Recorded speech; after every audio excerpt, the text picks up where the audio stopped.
What's the E word? It's the E in DEI that everyone ignores, but we're here to bring it to the forefront. Welcome to the E word.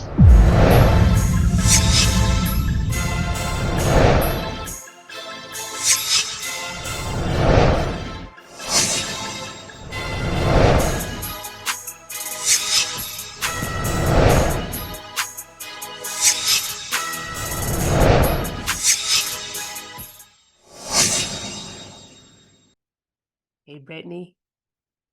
Hi, Karen. How are you? I'm good. Welcoming everybody back to the E word. Yes. Welcome back. Welcome back. Um, Another week you more know, shenanigans. it's always shenanigans, but I like to think that we contextualize it in the best way. I think so too. And we have fun doing it. So We do. We do. So I am going to take us down a rabbit hole because I've been reading these graphic novels that are rooted in Greek mythology. yeah. Just stay with me here. I'm Okay. coming back. With you. But I like Greek mythology. I don't know all of it, but I like it. I like the movies. yeah, so there was a Trojan priestess that was dedicated to the god Apollo, um, and was fated to utter true prophecies, but never be believed. Okay. And I thought, would I rather utter true prophecies and never be believed, or always be believed but never tell the truth? Oh, wow. That's Which would you rather? well, I'm gonna be honest with you. I feel like I'm number one right now. Yeah.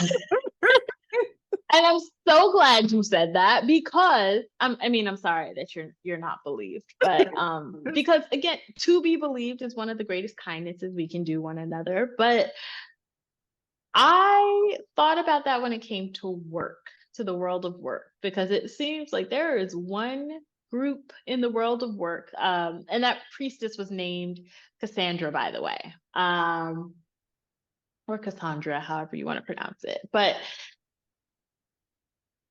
I was thinking about the Cassandras of the world of work, and we happen to be in that group. No, you're right. So I'm Cassandra because my best friend her name is Cassandra. If you say Cassandra, she look at you funny. All right. And she goes, Okay, well, shout out to Cassandra. We will go with that from now on. um, no, it's kind of crazy though. And you, I've been in the world of work for, more than 2 decades. I stopped counting. It might be 3. I don't know. Okay, but I stopped counting. But it's more than 2. We'll just go with that. And, obviously early in my career, there's the confidence aspect of you're trying to build up. And the more confidence you have, the more you actually exude and people theoretically tend to believe you. Right. But I kind of feel like even despite these many decades that I don't have, and I don't know if anybody would have like absolute belief, but I feel like the threshold for that is still very high for me to get to. Like, I think Hmm. at least with my experience, right? Like, maybe it was down here below, and then I kind of raising up or something, I'm getting to some equilibrium. I don't know that I get there. And Hmm. sometimes I struggle with the why. And I don't know if it's confidence. Well, I think I have it, but then when people don't believe you, it kind of drops you down, right? So you can't Right. maintain the equilibrium.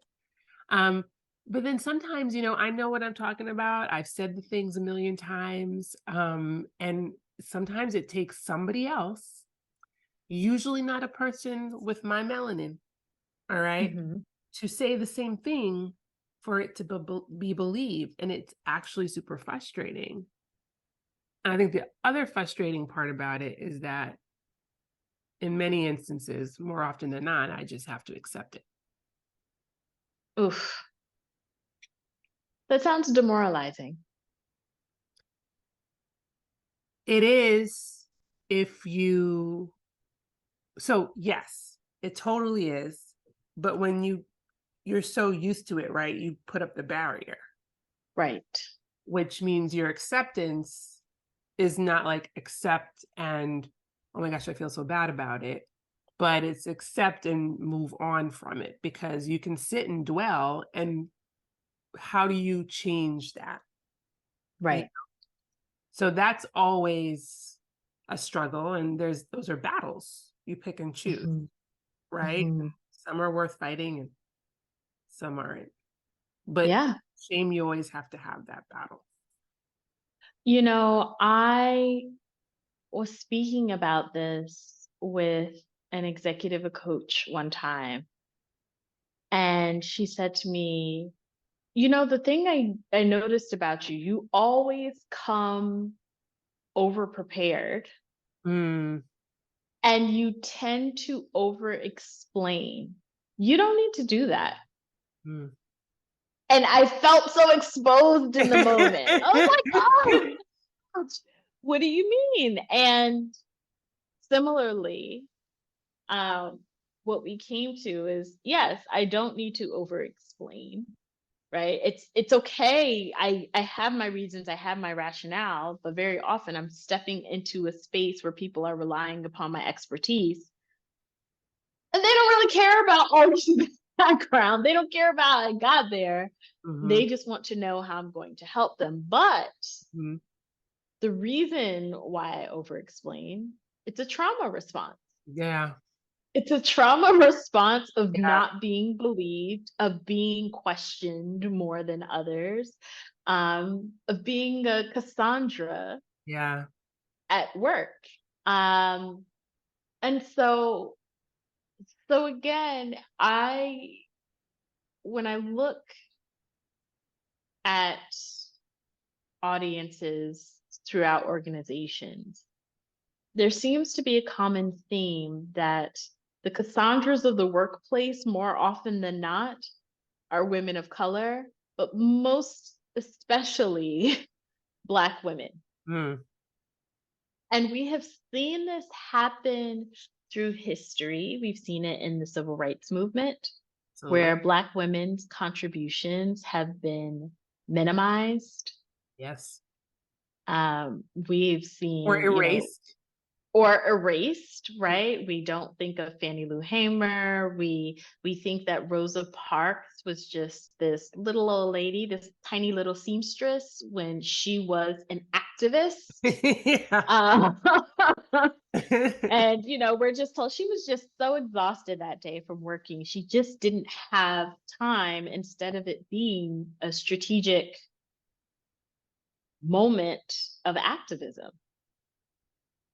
Yeah, and I mean, even that, just that example, which everybody knows that story, but they don't know the backstory, is exemplifies what people don't think that Black women have the smarts, right?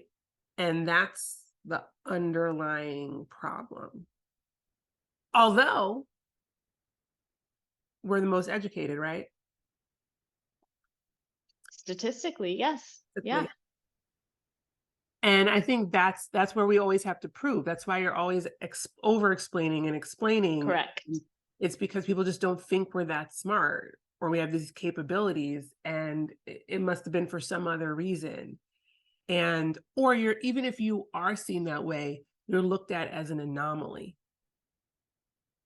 Right? Like that's not Correct. the norm. And Right. that's also problematic, because it also feeds into this broader societal psyche, right? Because one of the things that has been very frustrating but ingrained in us is to, I don't know, just don't believe in our own power, right? And the power of those people around us.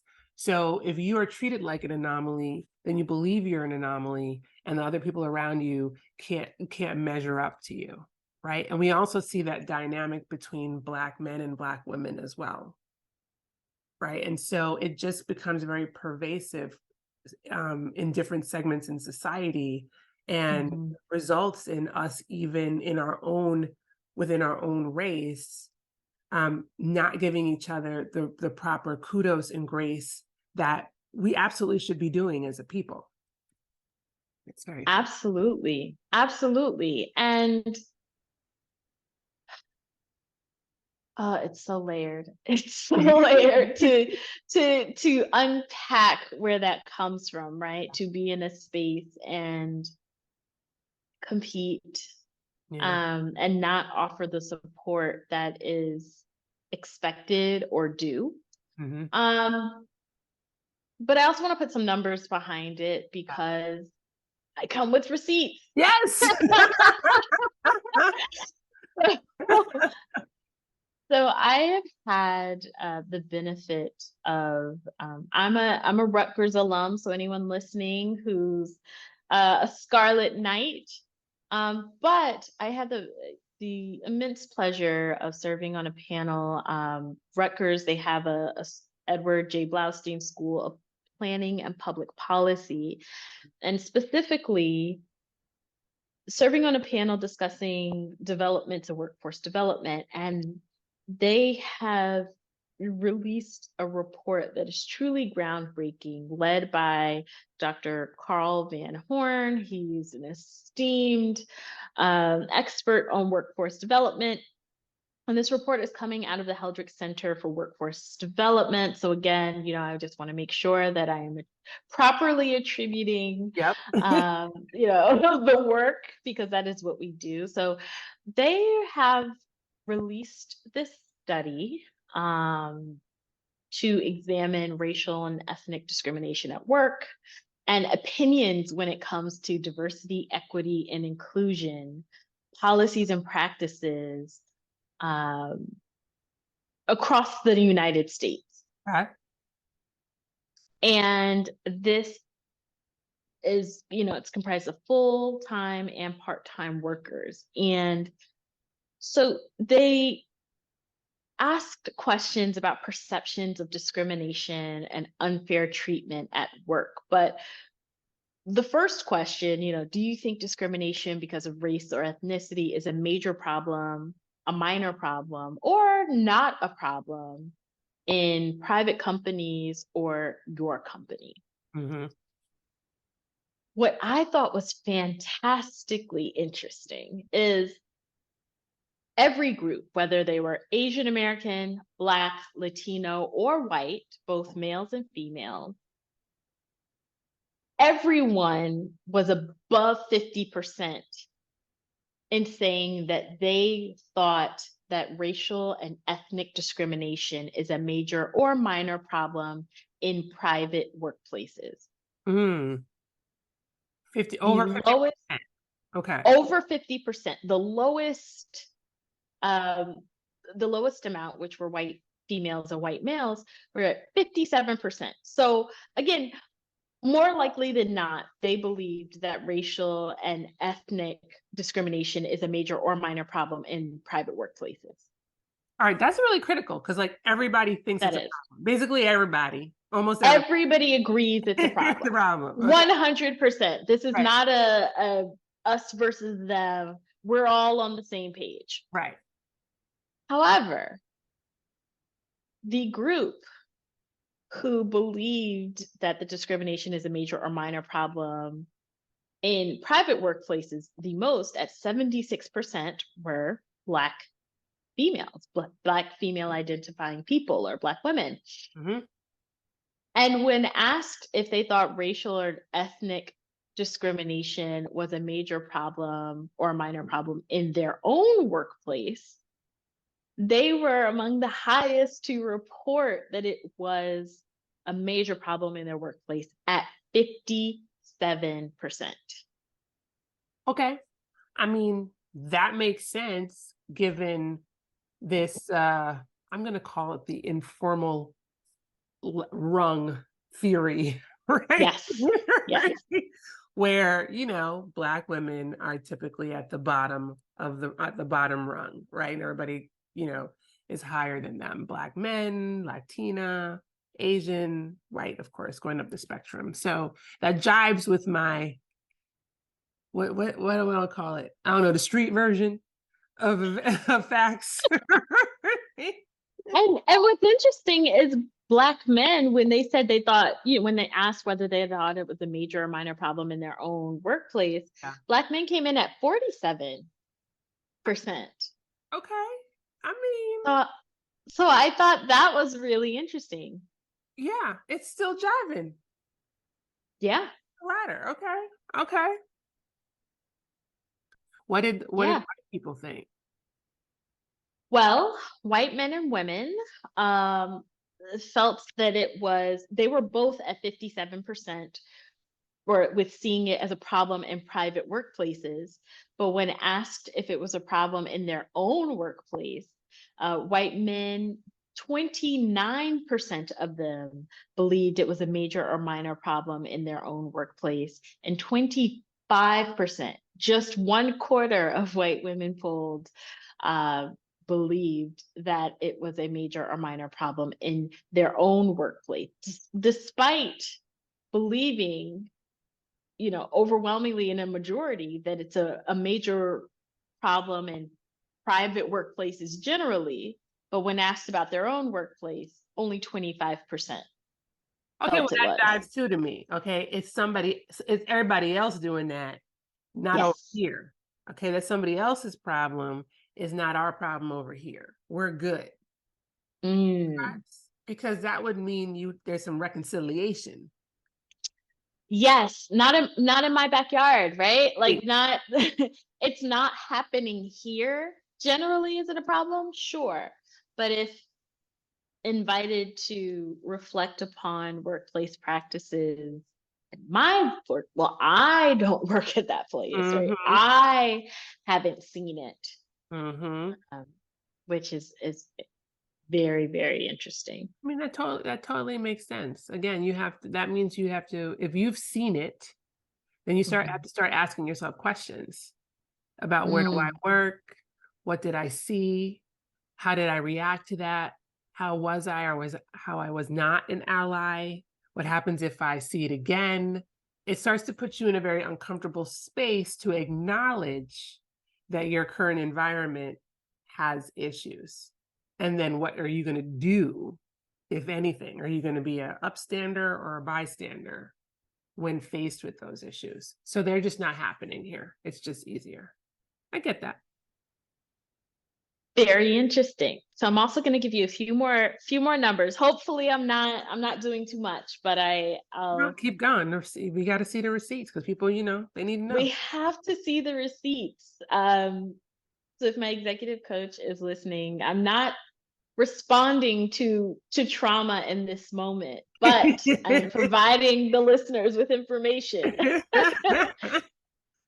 So 2/3 of Black workers who said that they've been treated unfairly or discriminated against say that the actions that they've experienced are intentional. And that was about 66%, Mhm. compared to Asian American workers who were really kind of the least at 49%, which I thought, again, really kind of an interesting gap. But taking it back to Black women, overall, Black women are more likely than other workers to report that they've been denied a promotion, Mm. that they earned less than a coworker for doing the same job, Mhm. that they are treated as less competent, Yep. that they've been passed over for important projects, Yep.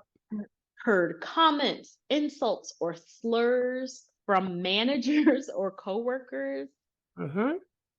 received a threat of physical violence, Okay.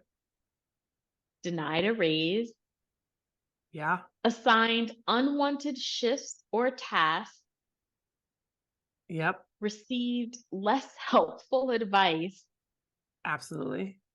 and lastly, received fewer opportunities for education and training. Okay. So when I was responding, those are all things that I have experienced, except I have not received a threat that I actually recall. Right? Yes. Well, I'm glad for that. So glad for that. But I can check the mark. I can check the box for all the other things from my own personal experience. Which is heartbreaking, but also infuriating. Yeah. I mean, I can say that when I was younger, I was much more of a hothead about those things, right? But I think you just get weary over time. And again, you have to find a different way to process the things that are Right. happening to you, right? Right. Otherwise, you live in your trauma every day, all day, and you can't move. Which also tends to have an impact on one's physical health. Yes, 100%. Right. And so we see that happening. And again, I think it's an important point to note that everyone who is bearing witness to this, yes, Black women are reporting experiencing it, but within the report, there are also anecdotes coming from other people who are witnessing this happening to these people. So I'm just going to read a quick excerpt Yeah. from a white woman working in a private company that has more than 500 employees. So she's describing what she considered to be racial and ethnic discrimination. Okay. So she says a coworker was retained as a temporary worker even after a full-time position opened. She, and this is a moment of allyship, right? She discussed that with her supervisor at the time. Said, hey, there's full-time position open. Why do we have a temp? And he cited, quote, cultural issues for Hmm. keeping the worker on a subpar contract. The individual was Black American, and she says while her team did eventually hire him full time, the perception was that despite all of his work being vital, he was simply less valuable. That's infuriating. That is so infuriating. And it has such like a domino effect, right? Like you're not only denying the opportunity, but you're denying the opportunity for a stable job, which provides stable income, which provides more opportunities for family wealth building, just economic vitality for the members of his family and the next generation. So like these bias acts, right, have a detrimental long-term effect on more than one person because there's many people attached to one person. Correct.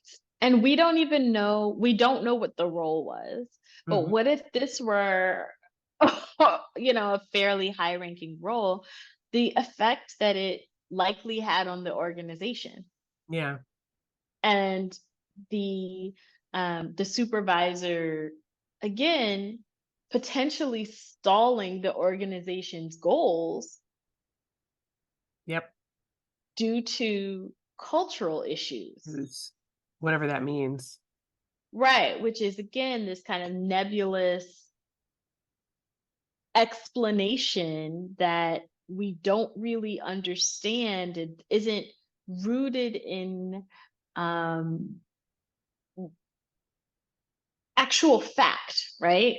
Where are the receipts? So what does it mean Right. if it is, hey, this person has not demonstrated the uh, the requisite competency that we need in order to fill this position. He's doing the job on a contract basis, Right. Right. right? You've employed him. He was good enough Right. to complete the role on a conditional basis. Right. And again, she says he was hired eventually. So how long were you engaging that person?